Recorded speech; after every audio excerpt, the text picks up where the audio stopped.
안녕하세요. 사연을 시작하기에 앞서 구독과 좋아요 부탁드려요. 감사합니다. 사연 시작해 볼게요. 처음 결혼했을 때만 해도 정말 행복했어요. 사랑하는 사람과 새로운 인생을 시작한다는 설렘으로 가득했죠. 하지만 그 행복이 얼마나 허무한 것이었는지 그때는 몰랐어요. 결혼 후 6개월 정도 지났을 때 친정아빠가 갑자기 쓰러지셨어요. 병원에서 검사를 받아보니 심각한 상황은 아니었지만 혼자 계시기엔 불안한 상태였죠. 매일 병원에 다니며 간병을 해야 하는 상황이었어요.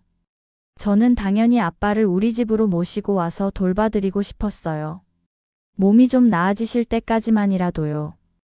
여보, 아빠 혼자 계시기 힘드실 것 같아서 우리 집으로 모셔와서 제가 돌봐드리면 안 될까? 남편의 대답은 차갑기만 했어요. 안 돼. 요양원 보내면 되잖아. 장인어른 돈 많으시니까 좋은 곳으로 보내면 되겠네. 돈도 많은데 뭐가 걱정이야. 그 말을 듣는 순간 정말 어이가 없었어요. 아빠는 평생 성실하게 살아오신 분이셨고 저희가 지금 살고 있는 집도 사실 아빠 집이었거든요. 전세 입주자 기간이 만료되면서 저희에게 살게 해주신 거였어요. 남편의 마음을 이해 못하는 것은 아니었지만 말하는 뉘앙스가 기분이 나빴어요. 남편과 결혼하고 나서 알게 된 사실이 있었어요. 결혼 전에는 전혀 얘기하지 않던 빚이 있다는 거였죠. 그것도 꽤 큰 금액이었어요. 사업을 한다고 했지만 사실상 수입은 거의 없는 상태였고 계속해서 대출을 받고 있었어요. 그러면서 아빠에게 자꾸 도움을 요청했죠. 장인어른, 사업이 좀 어려워서요. 조금만 도와주시면 안 될까요? 아빠는 처음에는 어느 정도 도와주셨어요. 하지만 남편이 자꾸 손을 벌리고 정작 사업은 나아질 기미가 보이지 않자 더 이상은 어렵다고 하셨죠. 저도 아빠 입장에서는 당연한 일이라고 생각했어요. 자네 이제 사업은 그만두고 회사에 취직하는 게 어떻겠어? 안정적인 수입이 있어야 빚도 갚을 수 있지 않겠나? 아빠가 조심스럽게 조언해 주셨을 때 남편은 완전히 돌변했어요. 장인어른은 저를 이해 못하시는 것 같네요. 사위도 자식인데 좀 도와주실 수 있는 거 아닌가요? 돈이 없는 것도 아니면서 죽을 때 그 돈 다 가지고 가시려고 하세요? 정말 뻔뻔했어요. 저도 그 말을 듣고 화가 났죠. 당신 빚 있는 것도 같이 갚고 있는데 우리 아빠한테 그런 식으로 말하는 게 맞아? 그리고 아빠한테 돈 맡겨놨어? 왜 자꾸 우리 아빠한테 돈을 달라고 하는 건데? 하지만 남편은 자신이 잘못되었다고 생각하지 않았어요. 오히려 아빠를 욕심 많은 노인네라고 뒤에서 험담했죠. 그런 상황에서 아빠가 아프시니까 남편은 더욱 노골적으로 짜증을 냈어요. 그러게 맘을 곱게 써야지. 누구는 처가에서 차도 뽑아주고 그런다는데 니네 아빠는 돈도 많으면서 나한테 쓰는 건 아까운가 봐. 정말 참을 수 없었어요. 하지만 그때는 그래도 남편이니까 이해해 보려고 노력했어요. 아빠는 결국 요양원에 가시게 되었고 저는 매일 면회를 다니며 죄송한 마음으로 지냈어요. 그런데 정말 놀라운 일이 벌어졌어요. 몇 달 후 시아버님이 몸이 아프시다는 연락이 왔는데 남편이 갑자기 우리 집으로 모셔오겠다고 하는 거예요. 우리 아버지를 모셔와야겠어. 평생 고생만 하셨는데 아들인 내가 당연히 모셔야지. 저는 정말 기가 막혔어요. 몇 달 전에 제 아빠 얘기할 때는 그렇게 요양원 보내라고 하더니 자기 아빠는 모셔오겠다고요? 그건 안 돼. 우리 아빠 아프실 때는 요양원 보내라고 하지 않았어? 그건 다르잖아. 니네 아빠는 돈이 많으니까 요양원에서도 잘 지내실 수 있었던 거고 우리 아버지는 그런 형편이 안 되시잖아. 어쩔 수 없는 거지. 정말 말도 안 되는 소리였어요. 돈이 있고 없고의 문제가 아니라 자식이 부모를 모시는 마음의 문제인데 이렇게 이중적일 수가 있나요? 시아버님도 문제였어요.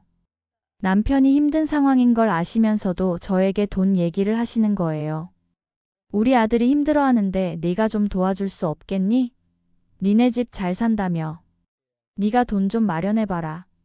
이 집은 제가 무슨 돈으로 보이나 봐요. 남편 빚 갚는 것도 벅찬 상황인데 계속 돈 얘기만 하시니까 정말 스트레스였어요. 아버님, 그건 남편이 해결해야 할 일이죠. 빚은 남편이 졌는데 왜 자꾸 저희 아빠한테 돈을 달라고 하는 건지 모르겠네요. 하지만 시아버님과 남편은 제가 인정이 없다는 식으로 몰아갔어요.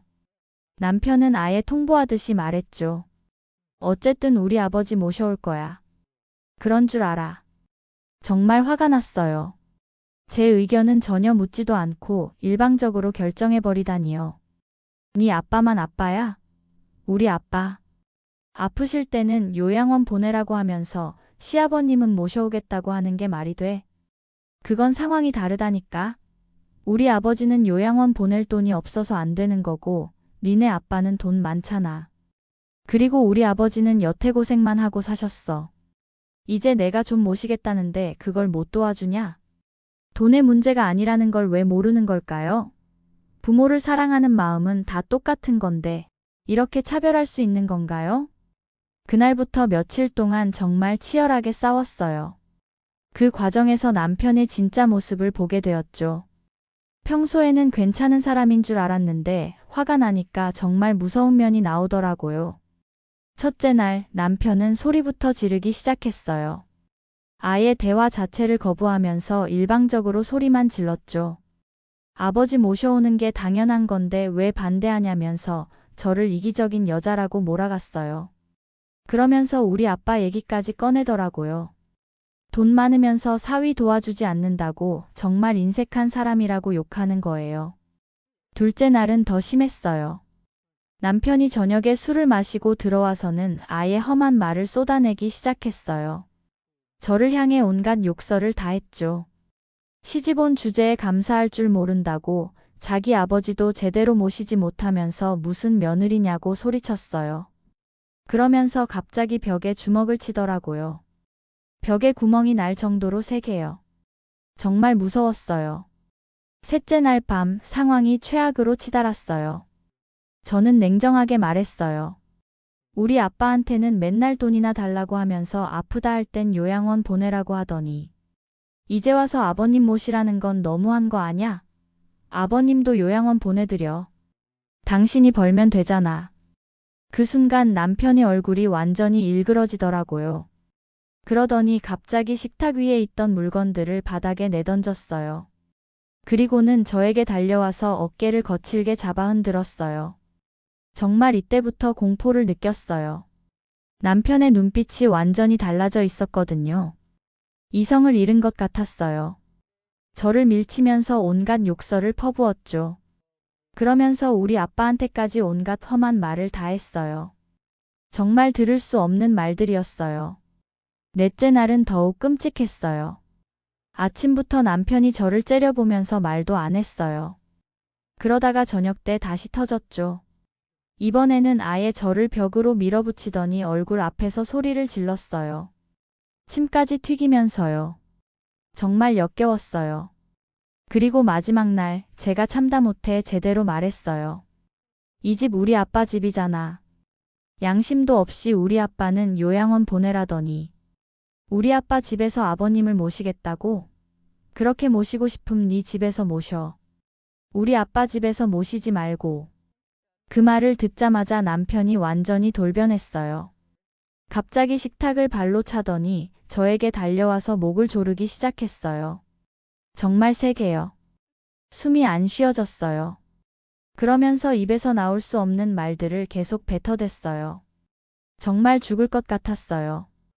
이 사람이 정말 저를 죽일 수도 있겠다는 생각이 들었죠.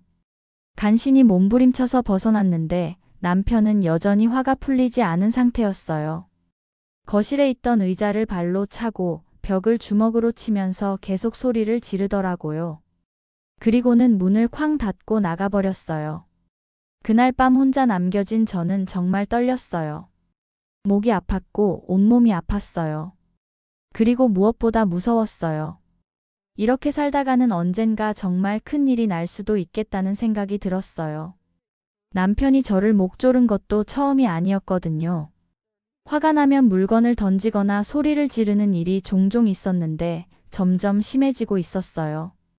더 이상은 안 되겠다고 생각했어요. 이런 사람과 평생을 함께 살 수는 없다고 결심했죠. 다음 날 바로 이혼 준비를 시작했어요. 짐을 싸서 친정으로 돌아갔고 아빠 집은 다시 전세를 내놓았어요. 아빠는 오히려 제 결정을 지지해 주셨어요. 그리고 그때 알게 된 사실이 있었어요. 남편이 저 모르게 아빠에게 돈을 요구한 게 제가 아는 것보다 훨씬 많았다는 거예요. 전화로도 자주 연락해서 돈 얘기를 했고 아빠가 거절하면 원망 섞인 말들을 많이 했대요. 아빠는 저에게 걱정 끼치기 싫어서 말씀 안 하신 거였어요. 도움을 받고도 고마워하지 않고 오히려 더 달라고 하니까 이건 아니다 싶더라. 처음에는 사위니까 도와주려고 했는데 점점 도가 넘더라고. 결혼 생활 1년 만에 벌어진 일이었어요. 정말 빠른 시간 안에 한 사람의 진짜 모습을 다 보게 된 거죠. 사랑한다고 결혼했지만 사랑만으로는 안 되는 게 결혼 생활이더라고요. 가치관이 다르고 특히 부모님에 대한 생각이 이렇게 다르면 절대 함께 살 수 없어요. 이혼 후 남편 소식을 들어보니 결국 시아버님이 살고 계시던 단칸방에서 함께 살고 있다고 하더라고요. 그러면서도 여전히 빚을 갚아나가고 있고요. 아마 지금도 자신이 잘못했다고 생각하지 않을 거예요. 모든 게 다 제 탓이고 우리 아빠 탓이라고 생각하고 있을 거예요. 하지만 저는 후회하지 않아요. 그때 결단을 내리지 않았다면 지금쯤 더 큰 상처를 받고 있었을 거예요. 이중적인 잣대로 사람을 판단하고 폭력까지 휘두르는 사람과는 절대 함께 살 수 없어요. 지금 생각해보면 결혼 전에 좀 더 신중했어야 했다는 생각도 들어요. 하지만 사랑에 빠져 있을 때는 상대방의 단점이 잘 보이지 않잖아요. 특히 금전적인 문제나 가족에 대한 가치관 같은 건 결혼하고 나서야 제대로 알게 되는 경우가 많아요. 남편은 평소에는 저에게 잘해줬어요. 데이트할 때도 잘해줬고 다정했죠. 하지만 진짜 어려운 상황에 닥쳤을 때, 스트레스를 받을 때의 모습이 그 사람의 진짜 모습이더라고요. 평상시에는 괜찮다가도 화가 나면 완전히 다른 사람이 되는 거예요. 특히 돈 문제에 대해서는 정말 뻔뻔했어요. 자신은 능력이 없으면서 계속 다른 사람에게 의존하려고 하고 도움을 받으면서도 고마워하지 않아요. 오히려 당연하다고 생각하고 더 많이 달라고 하죠. 이런 사람과는 절대 미래를 함께 할 수 없어요. 가장 화가 났던 건 부모님에 대한 이중적인 태도였어요. 제 아빠가 아플 때는 요양원 보내라고 하면서 자기 아빠는 집으로 모셔오겠다고 하는 그 뻔뻔함이 정말 견딜 수 없었어요. 부모를 사랑하는 마음은 다 똑같은 건데 어떻게 그렇게 차별할 수 있는지 이해가 안 됐어요. 시아버님도 문제였어요. 남편이 벌려놓은 걸 다 제게 해결하는 게 부담스러웠어요. 점점 노골적으로 돈을 마련하라고 계속 그러시니까요. 이혼하고 나서 친구들이 물어봤어요. 1년 만에 이혼하는 게 너무 성급한 게 아니냐고요. 좀 더 참고 살아볼 수도 있었던 거 아니냐고요. 하지만 저는 확신했어요. 이런 사람과는 더 오래 사는 게 의미가 없다고요. 결혼은 서로 사랑하고 존중하며 함께 성장해 나가는 거잖아요. 하지만 남편은 저를 존중하지 않았어요. 제 의견은 무시하고 제 가족을 무시하고 심지어 폭력까지 휘둘렀어요. 이런 관계에서 행복할 수 있을까요? 지금은 혼자 살면서 정말 편해요. 더 이상 눈치 볼 필요도 없고 스트레스 받을 일도 없고요. 아빠도 요양원에서 나오셔서 집에서 함께 지내고 계세요. 제가 돌봐드리면서 정말 행복해요. 이게 바로 가족이잖아요. 간혹 외로울 때도 있지만 그때의 끔찍한 결혼 생활을 생각하면 혼자 사는 게 천국이에요. 언젠가 좋은 사람을 만나게 될지도 모르지만 그때는 정말 신중하게 선택할 거예요. 가치관이 비슷하고 서로를 존중할 줄 아는 사람과요. 남편은 아마 지금도 자신이 피해자라고 생각하고 있을 거예요. 장인이 인색하고 아내가 이기적이라고 생각하고 있을 거예요. 하지만 그게 그 사람의 한계예요. 자신을 돌아볼 줄 모르는 사람이니까요. 요즘은 이혼에 대한 시선도 많이 바뀌었어요. 예전에는 여자가 이혼하면 뭔가 문제가 있는 사람으로 보는 경우가 많았는데, 이제는 잘못된 관계를 정리하는 것도 용기라고 생각하는 사람들이 많아요. 저도 그렇게 생각해요. 결혼이 목적이 아니라 행복한 결혼이 목적이잖아요. 불행한 결혼 생활을 억지로 유지하는 것보다는 과감하게 정리하고 새로운 시작을 하는 게 맞다고 생각해요. 지금 제 인생은 다시 시작됐어요. 아빠와 함께 보내는 시간도 소중하고 제 자신을 위한 시간도 있고요. 무엇보다 스트레스 없이 평온하게 살 수 있다는 게 가장 큰 행복이에요. 그 1년의 결혼 생활이 완전히 무의미했던 건 아니에요. 사람을 보는 눈이 생겼고 결혼에 대해서도 더 현실적으로 생각하게 됐어요. 사랑도 중요하지만 가치관과 인성이 더 중요하다는 걸 깨달았죠. 앞으로는 더 신중하게 살아갈 거예요. 하지만 그 경험 때문에 사람에 대한 불신이 생긴 건 아니에요. 세상에는 좋은 사람들도 많으니까요. 다만 더 꼼꼼히 살펴보고 진짜 괜찮은 사람인지 확인한 후에 진지한 관계를 시작할 거예요. 결국 제가 내린 결정은 옳았어요. 그때 참고 넘어갔다면 지금쯤 더 큰 상처를 받고 있었을 거예요. 용기 있는 결단이 저를 구한 거죠. 제 긴 이야기를 끝까지 들어주셔서 감사합니다. 구독과 좋아요, 알림 설정까지 잊지 마세요.